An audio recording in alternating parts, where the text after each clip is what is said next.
Apa arti al-insyirah? Arti al-insyirah itu berlapang dada. Dan ada doa tentang al-insyirah, berlapang dada. Rabbi syrah li sadri. Ya Allah, lapangkan dada saya. Apa maksud lapang dada? Lapang dada itu menerima masalah. Orang yang dadanya lapang, yang hatinya lapang, maka masalah dan ujian itu ada tempat di hatinya. Tidak membuat dia sempit, kemudian dia keluarkan masalah itu, dia menghindar dari masalah itu, enggak. Berlapang dada artinya dia ridho dengan ketentuan Allah Subhanahu wa Ta'ala.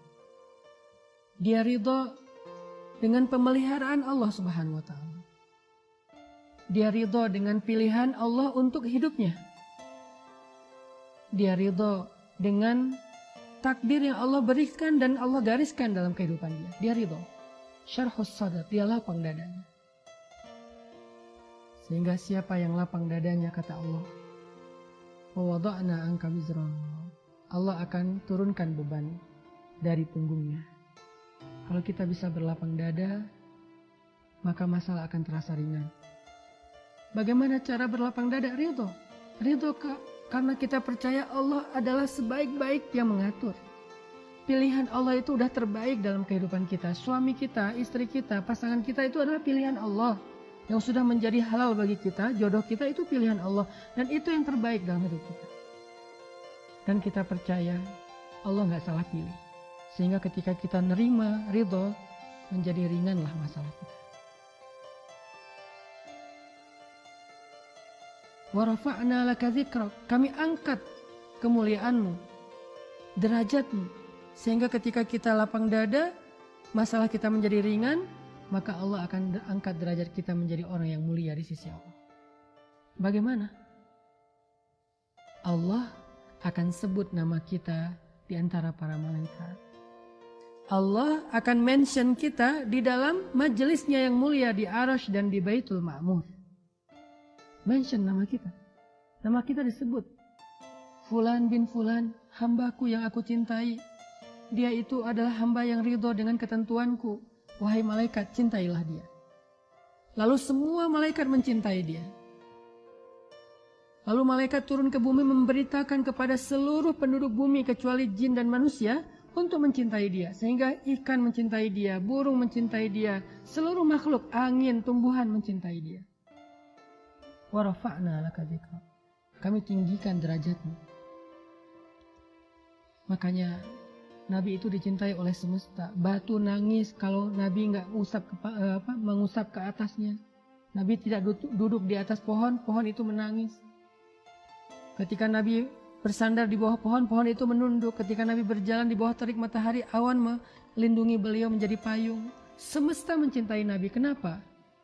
Karena Allah telah mengangkat derajat Nabi. Lalu Allah menyebut nama Nabi di arasy-Nya, di antara para malaikat. Lalu para malaikat menyampaikan berita-berita besar ini kepada penduduk bumi. Sehingga seluruh semesta mencintai beliau.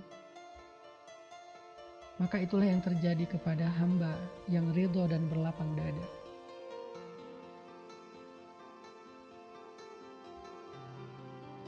Lalu setelah Allah menyampaikan kabar-kabar baik ini, Allah katakan, wahai hambaku, fa inna ma'al usri yusra. Bersama kesulitan itu ada kemudahan. Bersama kesulitan ada kemudahan. Seperti yang saya sampaikan tadi, bisa jadi kemudahan hidup kita ada selama ini karena kita masih sabar menghadapi ujian dan kesulitan. Bisa jadi karir kita baik karena kita bersabar di rumah dengan pasangan kita yang mungkin sering menjadi ujian kesabaran kita. Sering menyakiti kita, sering membebani kita. Itulah yang membuat rezeki kita lancar. Itulah yang membuat karir kita baik. Itulah yang membuat usaha kita berkembang. Bersama kesulitan ada kemudahan, maka berlapang dadalah. Bersama kesulitan ada kemudahan, maka terimalah ketentuan Allah. Bersama kesulitan ada kemudahan, maka ridholah dengan takdir Allah.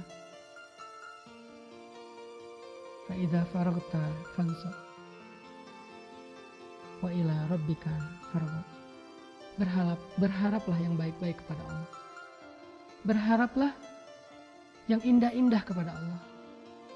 Tetapi jangan berputus asa terhadap ujian dari Allah.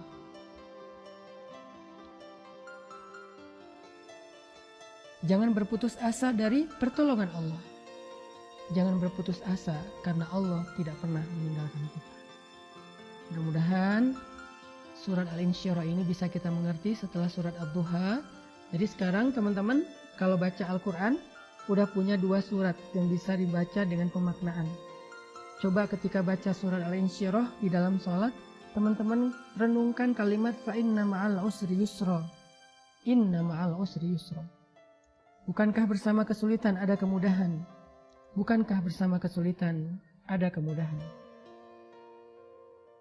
Coba teman-teman renungkan kalimat itu dan kemudian coba renungkan kehidupan kita selama ini. Bukankah ada kemudahan banyak dalam kehidupan kita? Dari mana datangnya? Dari kesulitan-kesulitan yang kita masih bersabar menghadapinya. Baca surat Ad-Duha dengan renungan pekan kemarin, baca surat Al-Insyirah, maka 2 surat ini mudah-mudahan menjadi surat favorit kita dalam sholat-sholat kita ke depan. Alhamdulillah, itulah tadi pembahasan dari Ustadz Hanan Attaqi terkait dengan surah Al-Insyirah. Nah teman-teman semuanya, jika di surat Ad-Duha kita diperintahkan oleh Allah, dihibur oleh Allah agar senantiasa kita bersabar bahwa Allah tidak pernah meninggalkan kita, Allah tidak pernah membenci kita. Nah di surah Al-Insyirah ini kita diperintahkan oleh Allah bagaimana kita itu bisa lapang dengan ketentuan-ketentuan yang telah Allah berikan kepada kita. Bagaimana kita bisa ridho dengan takdir Allah yang telah sampai kepada kita. Nah mudah-mudahan kita bisa menerima dan lapang dada dan hanya berharap kepada Allah saja. Kata Rasulullah SAW dalam satu hadis, barang siapa yang ridho terhadap ketentuan dari Allah, maka Allah akan ridho terhadap dirinya. Hadis riwayat Tirmizi. Mudah-mudahan kita semua bisa belajar lapang dada. Ini akan menjadi booster kita saat kita menghadapi ujian, cobaan hidup, bahwa setelah kesusahan atau setelah kesulitan, Allah menjanjikan kemudahan di surat Al-Insyirah tadi, yang sekaligus Allah secara berurutan langsung Allah menyebutkannya 2 kali berturut-turut. Barakallahu fikum.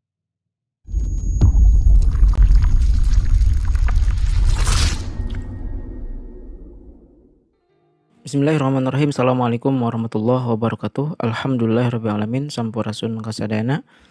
Puji syukur kita penyataan pada Allah Subhanahu wa Ta'ala, yang mana pada kesempatan kali ini saya Kang Deha kembali bisa bersilaturahmi lagi dengan sahabat semuanya lewat channel Den Hijrah. Shalawat serta salam tidak lupa kita curahkan kepada baginda besar Nabi Muhammad Sallallahu Alaihi Wasallam, kepada para keluarganya, para sahabatnya, dan mudah-mudahan kepada siapapun pengikut beliau yang setia sampai akhir zaman, dan mudah-mudahan kita semua juga mendapatkan syafaat beliau di yaumil kiamat nanti. Baik teman-teman hijrah semuanya, pada kesempatan kali ini Dan Hijrah kembali akan menyajikan sebuah video yang akan disampaikan oleh Ustadz Hanan Attaqi. Adapun tema yang berkaitan pada kesempatan kali ini insya Allah sangat menarik, yakni terkait dengan tawakal kepada Allah Subhanahu wa Ta'ala, sehingga video ini diberikan tema dengan percayakan aja sama Allah. Ya teman-teman semuanya, mungkin dalam hidup kita banyak sekali ujian, cobaan, dan juga banyak hal-hal yang dirasakan sangat berat. Adapun sebenarnya itu semua Allah berikan kepada kita agar kita betul-betul menyerahkan semua urusan kita kepadanya. Karena sehebat apapun kita, tetap saja tidak akan mampu apa-apa jika Allah tidak berkehendak. Maka tema ini sangat mudah diucapkan, akan tetapi pada prakteknya butuh keimanan atau keyakinan yang sangat mendalam. Maka dengan menyimak video ini insya Allah kita juga akan melatih bagaimana memperdalam keimanan kita, mengutuhkan keimanan kita, mengutuhkan dan membulatkan keyakinan kita kepada Allah Subhanahu wa Ta'ala, sehingga kita betul-betul nanti akan menjadi pribadi yang bertawakal kepada Allah Subhanahu wa Ta'ala. Baik, seperti apakah pembahasannya? Langsung saja kita dengarkan pembahasan dari Ustadz Hanan Attaqi. Bismillahirrahmanirrahim.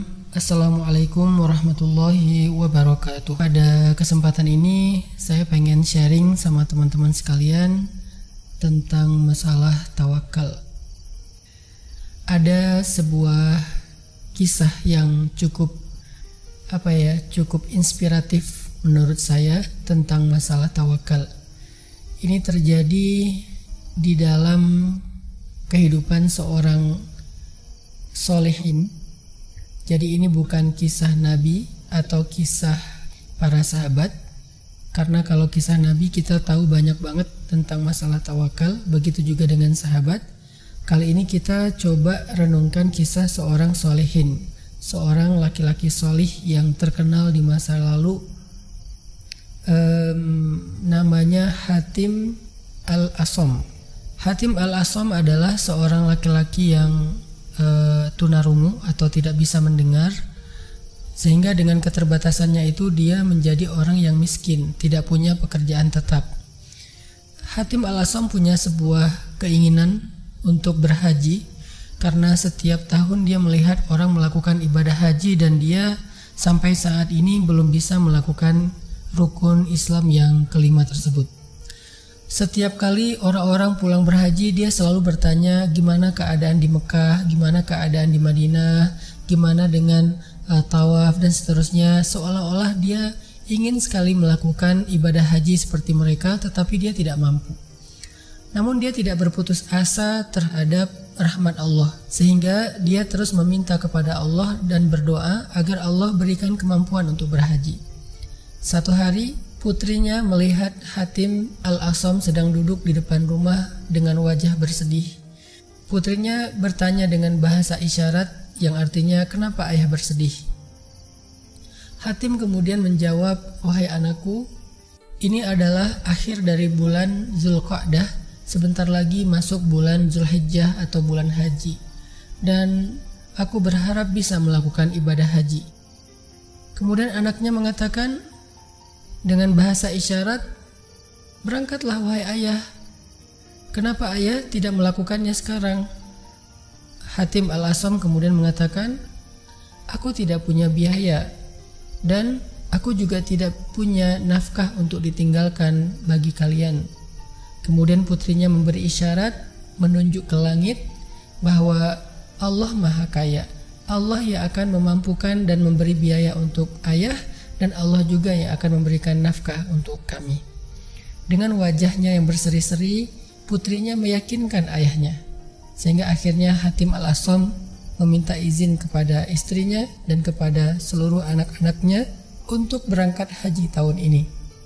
Maka dengan keterbatasan bekal yang dimiliki oleh Hatim, berangkatlah Hatim untuk melakukan ibadah haji dengan cara berjalan di belakang sebuah rombongan haji yang lain. Sedangkan ia meninggalkan nafkah untuk keluarganya, makanan yang cukup hanya 3 hari saja. Ketika di tengah perjalanan, ketua rombongan tersebut yang paling kaya raya tersengat kalajengking di malam hari, sehingga dia mengalami panas tinggi, kesakitan karena racun. Lalu semua orang mencari-cari tabib yang bisa mengobati dan maruqyah orang ini karena dia mulai mengigau. Lalu Hatim pun menawarkan diri, maka Hatim pun mencoba untuk mengobati orang tersebut sambil berdoa, sambil membaca ayat-ayat ruqyah, sehingga akhirnya orang itu pun sembuh. Setelah dia sembuh, dia berterima kasih kepada Hatim, kenalan, singkat cerita dia mengatakan, "Semua biaya yang engkau butuhkan untuk haji, berangkat dan pulang akan saya yang tanggung." Maka Hatim pun melihat ke langit, dia bersyukur sekali kepada Allah, lalu dia berdoa, "Ya Allah, Engkau telah tunjukkan kebesaran-Mu dengan memberi saya kemampuan untuk berhaji di tengah jalan. Maka tunjukkan juga kasih sayang-Mu kepada keluarga yang saya tinggalkan." Di rumah Hatim, istri dan anak-anak Hatim hidup dengan segala keprihatinan. Mereka punya bekal yang ditinggalkan oleh Hatim hanya untuk 3 hari saja. Setelah 3 hari berlalu, hari keempatnya mereka mulai kebingungan karena anak-anaknya Hatim yang kecil mulai menangis karena lapar.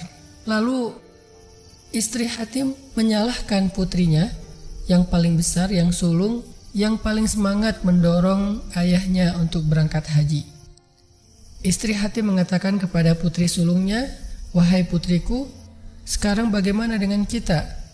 Bekal makanan kita sudah habis, sedangkan ayah kita sudah pergi jauh. Apa yang akan kita makan? Siapa yang akan menafkahi kita sekarang?"